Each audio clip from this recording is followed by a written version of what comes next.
ونستعينه ونستغفره ونؤمن به ونتوكل عليه ونعوذ بالله من شرور أنفسنا ومن سيئات أعمالنا من يهده الله فلا مضل له ومن يضلله فلا هادي له ونشهد أن لا إله إلا الله وحده لا شريك له ولا نظير له ولا مشير له ولا معين له أما بعد قال الله تبارك وتعالى في كلامه العظيم إنا نحن نزلنا الذكر وإنا له لحافظون صدق الله العظيم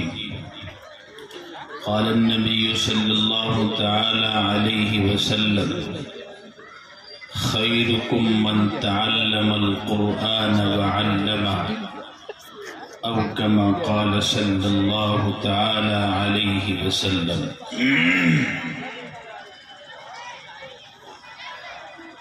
اسٹیج پر جلوہ افروز علماء کرام اور ہم سب کے بڑے کرم فرما پورے علاقے کے بہت عظیم عالم دین حضرت مولانا عبدالجبار صاحب جو آج اس جلسے کی صدارت فرما رہے ہیں، دعا فرمائیے کہ اللہ رب العزت حضرت کی عمر میں برکت عطا فرمائے، حضرت کا سایہ ہم سب کے سروں پر دراز فرمائے،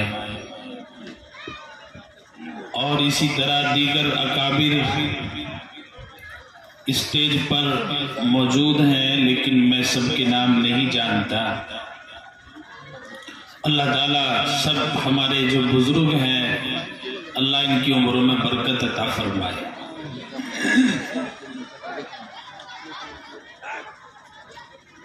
بڑی خوشی اور بڑی مسرت محسوس ہو رہی ہے کہ آپ حضرات کہ اس بستی میں کچھ دین کی باتیں کہنے کی غرض سے حاضری ہوئی ہے۔ دعا فرمائیے کہ اللہ رب العزت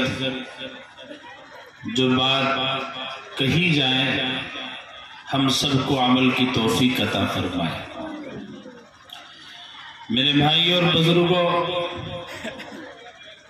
تقریر بیان پوری رات بھی ہوتے رہیں، لیکن نیت یہ ہو کہ ہمیں یہ واعظ و نصیحت، بیانات، خطابت صرف اپنے کانوں کی لذت تک محدود رکھنا ہے، عمل کی نیت ہم لوگوں کو نہیں کرنی۔ تو میرے عزیز اور دینی بھائیوں، کتنی ہی لمبی گفتگو ہو جائے کوئی فائدہ اس کا نہیں ہوتا ہے۔ تو سب سے پہلے آپ حضرات کو اور ہم سب کو جو باتیں اللہ اس کے رسول کی سنائی جائیں، بتائی جائیں، ہمیں یہ نیت کرنی ہے کہ ہمیں اپنی زندگی کا ان باتوں کو حصہ بنانا ہے۔ یہ کوئی گانے بجانے کی محفل اور مجلس نہیں ہے، یہاں تو اللہ اور اس کے رسول کی بات ہونی ہے، یہاں اللہ اس کے رسول کی تعلیمات کو آپ تک پہنچانا ہے اور آپ کو بتانا ہے۔ اس لیے ہمیں اس نیت کے ساتھ یہاں بیٹھے رہنا ہے اور اس پروگرام کو آخر تک سماعت فرمانا ہے کہ دور دراز سے جو قاری رمضان صاحب نے لوگوں کو، علماء کو، صلحاء کو یہاں اکٹھا کیا ہے، ان کی باتوں کو سن کر اپنی زندگی کا حصہ بنانا ہے۔ قاری صاحب کا جب میرے پاس فون گیا تو قاری صاحب نے یہ بات کہی کہ آپ کو دین کے تعلق سے، علم کے تعلق سے، قرآن کے تعلق سے کچھ باتیں لوگوں کے گوش گزار کرنی ہے، ورنہ میں اس گاؤں کو جانتا ہوں، اس بستی کو جانتا ہوں، دل میں یہ تھا کہ کچھ بھائی چارہ، محبت، پیار، کس انداز سے ہمیں رہنا، کس انداز سے اسلام ہمیں تعلیم دیتا ہے کہ ہمیں آپس میں کس طریقے سے رہنا چاہیے، وہ باتیں آپ حضرات کے سامنے رکھتا، لیکن چونکہ مجھے جو بات کہی گئی ہے میں اس کو سوچ رہا ہوں کہ اسی عنوان سے گفتگو ہو۔ آپ حضرات کے سامنے اللہ کے عظیم کلام کی ایک آیت پڑھی ہے جس میں اللہ تبارک و تعالی نے فرمایا کہ قرآن کو ہم نے اتارا ہے، ہم نے نازل کیا ہے، اور اس قرآن کی حفاظت بھی ہم ہی کرنے والے ہیں۔ اب حفاظت کس انداز سے اللہ تبارک و تعالی اس عظیم کلام کی فرمائیں گے؟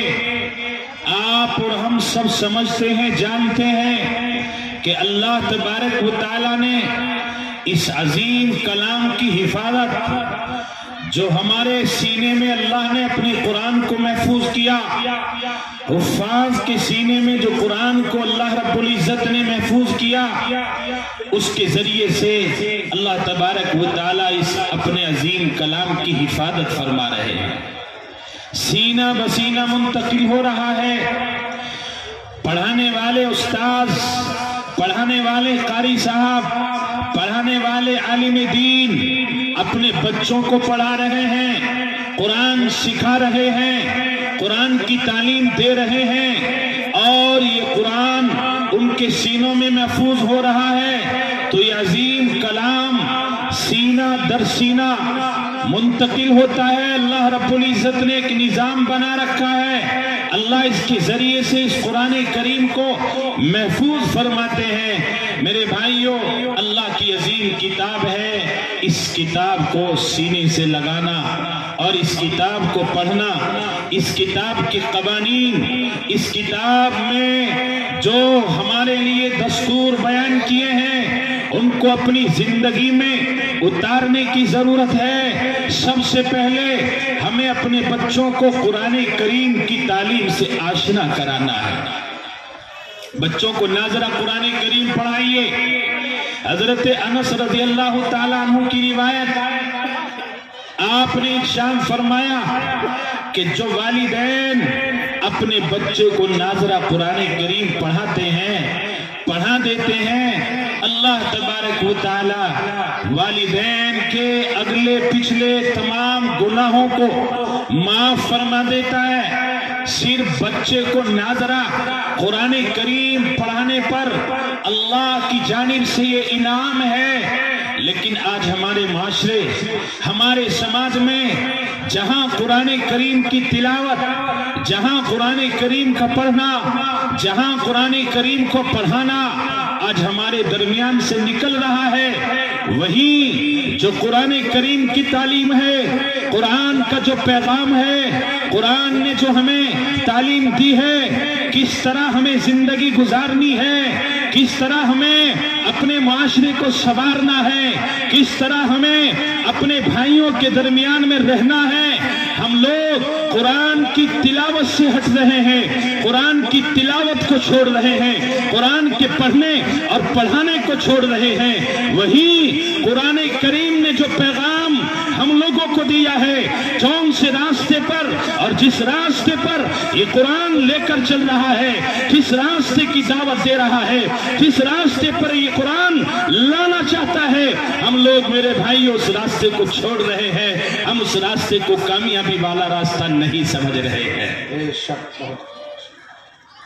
تو ہمیں قرآن کریم کو ہر اعتبار سے اپنانے کی ضرورت، بچوں کو پڑھانے کی ضرورت، بچوں کو قرآن سکھانے کی ضرورت، بچوں کو عقیدہ سکھانے کی ضرورت، بچوں کے ایمان کی فکر لینے کی ضرورت کہ ہمارا کوئی بچہ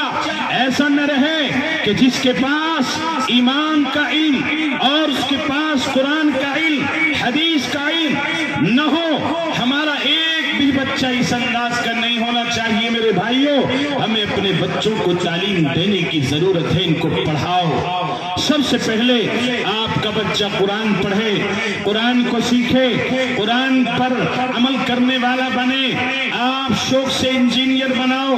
ڈاکٹر بناؤ، انجینئر بناؤ، گریجویٹ بناؤ، پائلٹ بناؤ، آئی پی ایس بناؤ۔ آپ اس اپنے بچے کو اچھا وکیل و جج بناؤ۔ ہمارے اکابر بزرگان دین اس سے منع نہیں کرتے ہیں کہ آپ اپنے بچوں کو انگلش نہ پڑھائیں، ہندی نہ پڑھائیں، سائنس نہ پڑھائیں، میتھ نہ پڑھائیں۔ آپ پڑھائیے، شوق سے پڑھائیے، آپ انگریزی پڑھائیے، آپ جو چاہتے ہیں وہ پڑھائیے، لیکن آپ کا بچہ تمام کی تمام تعلیمات کو حاصل کرنے سے پہلے آپ کا بچہ اچھا مسلمان بن جائے، اس کا عقیدہ مضبوط ہو جائے، وہ دیندار بن جائے، دین پر چلنے والا بن جائے، ایمان سے محبت کرنے والا بن جائے، قرآن سے محبت کرنے والا بن جائے، قرآن کی عظمت کو پہچاننے والا بن جائے۔ شوق سے پڑھائیے، کوئی منع نہیں کرتا ہے، آپ پڑھائیے، لیکن میرے بھائیوں، آپ کا بچہ دیندار ہو۔ آپ اپنے بچے کو وکیل بنانا چاہتے ہیں، بناؤ، لیکن اس کے پاس میں وکالت کا علم ہو، وہ جانتا ہو کہ وکالت شریعت کس انداز سے وکالت کی تعلق سے رہنمائی کرتی ہے، کیا حلال ہے، کیا حرام ہے۔ اس وکیل کے دل میں کس طرح کا جذبہ ہو، وہ کس طرح کی وکالت کر رہا ہے، اس کے دل میں انسانوں کی ہمدردی ہو، اس کے دل میں ان بیواؤں کی ہمدردی ہو، اس کے دل میں ان لوگوں کی ہمدردی ہو کہ جو اس کے پاس فریاد لے کر پہنچ رہے ہیں۔ انصاف جو حضرات اس سے انصاف کی بھیک طلب کرنے کے لیے جا رہے ہیں، اس کے پاس پہنچ رہے ہیں، کیا آپ ہمارے اس مقدمے کو حل کیجئے۔ ہمارے پاس سرمایہ نہیں، دولت نہیں، مال نہیں، ہمارے پاس بہت بڑا آپ کو دینے کے لیے سرمایہ نہیں ہے، ہمارے پاس چند روپے ہیں، آپ اس میں ہمارا سہارا بنیے۔ تو میرے بھائیوں، ایک بچہ ہمارا وکیل بنے، اس کو وکالت کا علم آنا ضروری ہے۔ آپ کا اور ہمارا بچہ ڈاکٹر بنے، بناؤ، شوق سے بناؤ، اس کو بہترین ڈاکٹر بناؤ، MBBS ڈاکٹر بناؤ، اچھی ڈگری اس کو دلاؤ، لیکن اس کے پاس میں علم ہو، وہ جانتا ہو، ہاں اگر اس نے کوئی ہاسپٹل کھولا ہے، اس کے دل میں کسی مریض سے اس درجے کی محبت ہونی چاہیے میرے بھائیوں کہ وہ بیمار، وہ مریض ہمارے پاس میں آیا ہے، ہم اس کی کس انداز سے ہیلپ کر سکتے ہیں، مدد کر سکتے ہیں۔ یہ نہیں، میں آپ کو نہیں کہتا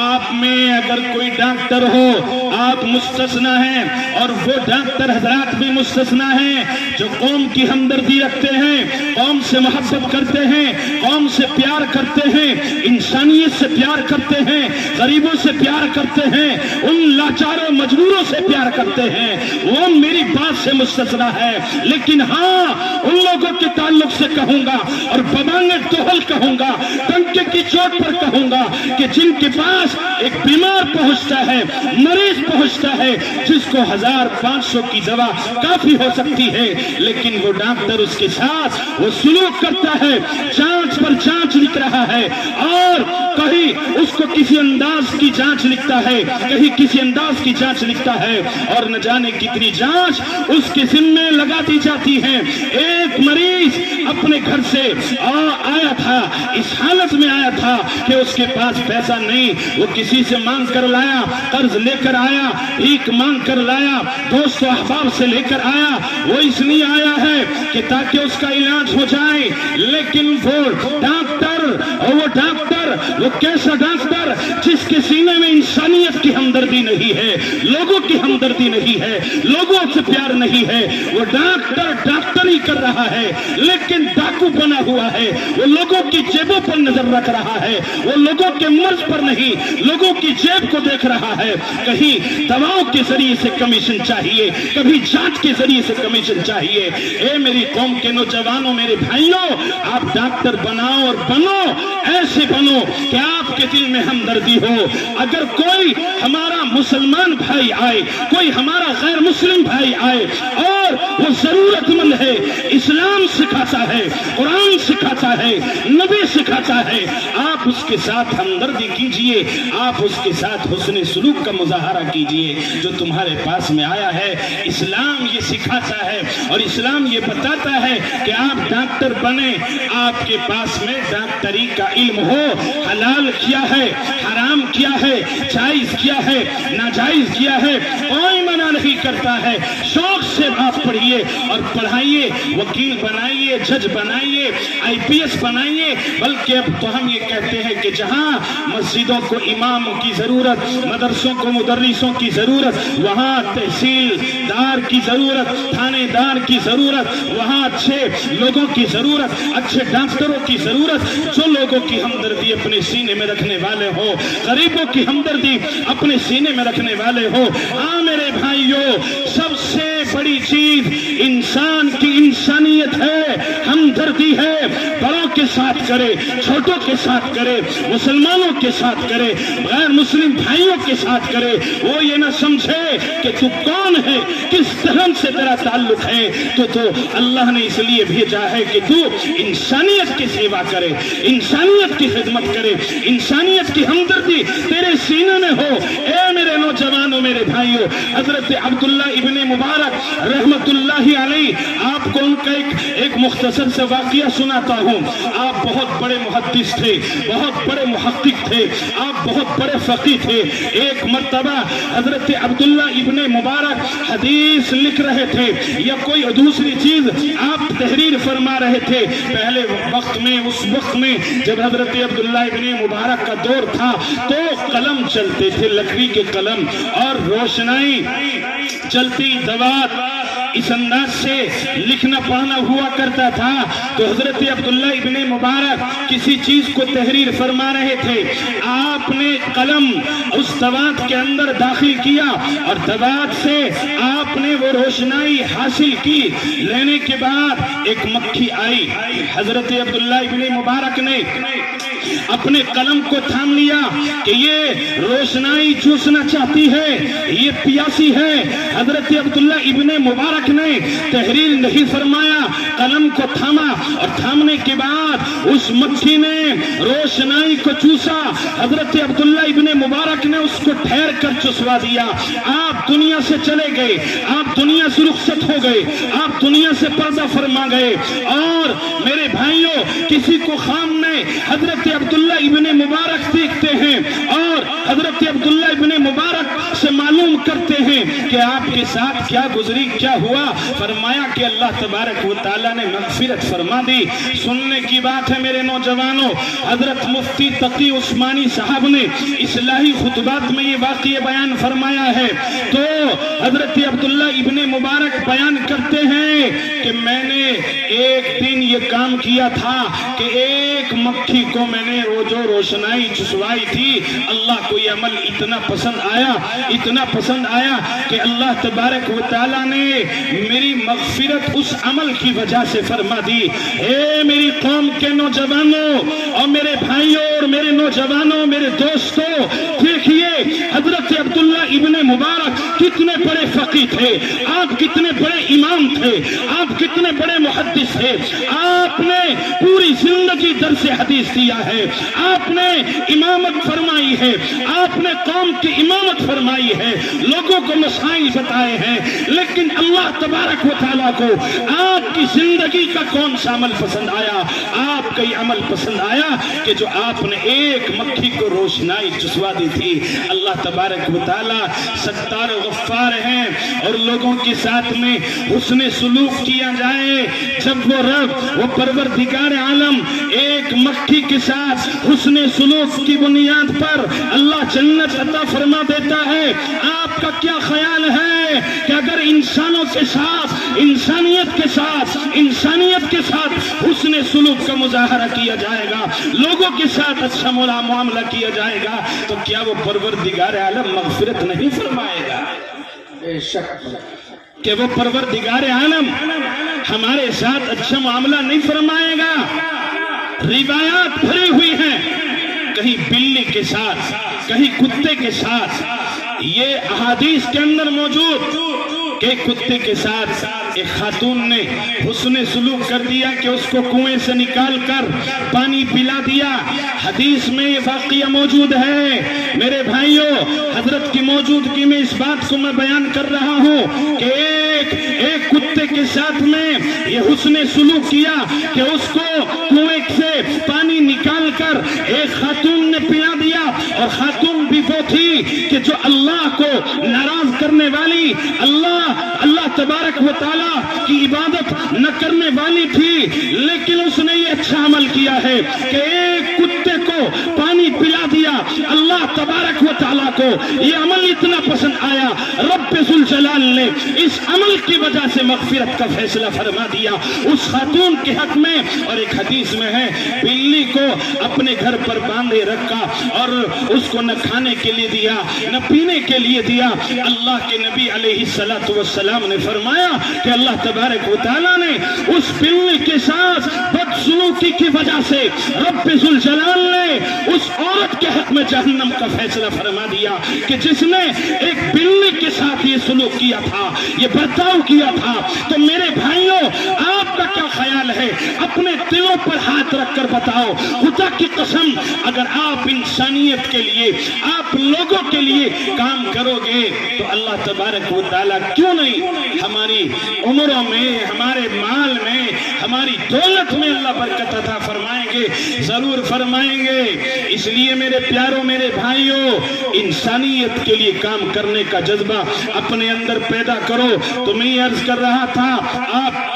ڈاکٹر بناؤ، انجینئر بناؤ، کچھ بھی بناؤ، لیکن سب سے پہلے آپ کا بچہ دیندار ہو، وہ سمجھتا ہو حلال یہ ہے، حرام یہ ہے، جائز یہ ہے، ناجائز یہ ہے۔ آپ قرآن سب سے پہلے پڑھائیے، دیندار بنائیے، اس کے بعد شوق سے اپنے بچوں کو اچھی تعلیم آپ دے سکتے ہیں کہ جس کو آپ اچھی تعلیم کہتے ہیں۔ لیکن میں آپ کو یہ بات ضرور بتلا دینا چاہتا ہوں میرے بھائیوں، میرے پیاروں، یہ قرآن حکیم اللہ کی عظیم کتاب ہے، اس کو اپنے بچوں کو پڑھاؤ، خود بھی پڑھو۔ آپ کو بڑھاپا ہے، آپ کی جوانی ہے، آپ کے پاس ٹائم اور فرصت ہے اور مشغولیت بھی آپ کے پاس میں ہے، اس مشغولیت کے اندر کچھ وقت نکالیے، خود بھی قرآن پڑھیے، اپنے بچوں کو پڑھائیے، اس قرآن سے جوڑیے، اس قرآن کی عظمت کو پہچانیے۔ یہ اللہ کی عظیم وہ کتاب ہے۔ میں اس بات کو بڑے اعتماد اور بڑے بھروسے کے ساتھ کہتا ہوں اور آپ کو بتلا رہا ہوں،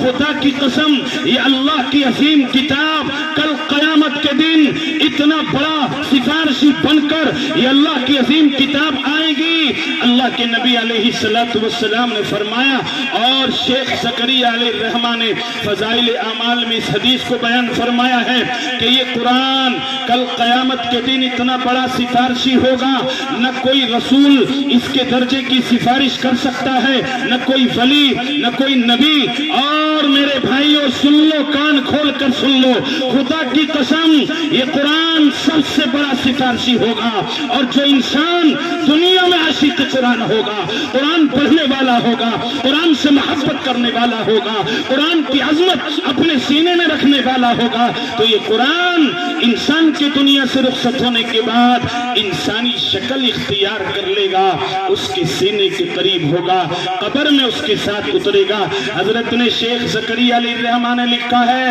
فضائل اعمال میں، اس حدیث کو بیان کرتے ہوئے تشریح لکھی ہے آپ نے